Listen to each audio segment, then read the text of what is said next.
back to my channel. So we are back with another wig tutorial, and today's wig is from Luvmehair. Now, if you don't know, Luvmehair produces game changer effortless wig installations. All of their wigs deliver uncompromising quality. They are ready to go wigs, and most importantly, you guys, they are at a really good price. You guys know that I love me some glueless wigs. I love to switch up my wigs every now and then, and Luvmehair produces a ton of glueless wigs for you to choose from because they too believe that switching it up is everything. So the wig that I'm wearing today is their 5x5 lace closure glueless body wave wig, but the difference between this wig and many other wigs is the fact that this wig actually has the 4C edges, which definitely helps you as far as making your wigs look extremely natural and believable. So it gives you that natural type of hairline look. This specific one that I'm wearing is 18 inches. It is a free part wig, so even though it is a 5x5 lace closure, you could do a side part, a C part curve, and also a middle part, which I will be showing you guys all three parting styles today. I'm also going to be showing you guys the 4C edges on this wig compared to my natural edges.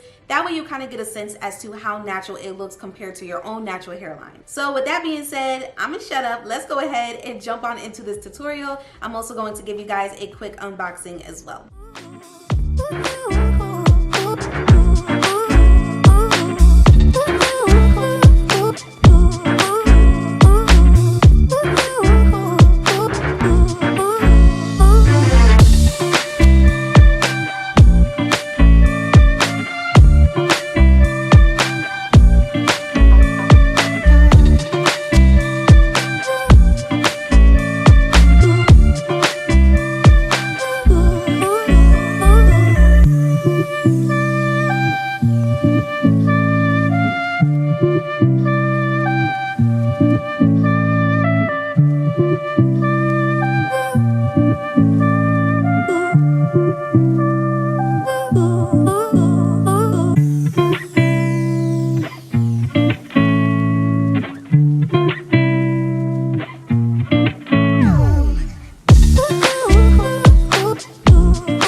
Okay, you guys, so that is it for today's wig install. I really hope that you guys saw how easy and how effortless it was to install this wig today. Again, it has the 4C edges, which gives you that natural hairline type of look. I showed you guys what it looks like compared to my natural hairline as well. Definitely comes off believable, and again, it is 100% glueless, you guys, which is so helpful because don't nobody want to spend 2+ hours doing their hair. And again, I just took this wig out the box and I installed it. So yeah, this wig is definitely suitable for all occasions. It's great for beginners and non-beginners. It's great for whenever you are in a rush. It's great for the summer months. So this is definitely a unit that you could use whenever and wherever, and most importantly, you could put it on and take it off whenever you choose. I think one of my favorite things about this wig is not only the fact that it's glueless, but the fact that the 4C edges does come off very natural. It's very easy for you to kind of walk outside and people think that this is actually your hair. And not only that, it's just really simple and easy to work with. So I really hope that you guys found this video helpful, you found it informative, and make sure you guys check out my description box down below because I will have the direct link to this wig in my description box, as well as all the details that you need to know. Thank you guys so much for tuning in, and shout out to Luvme Hair. I will see you guys next time. Bye.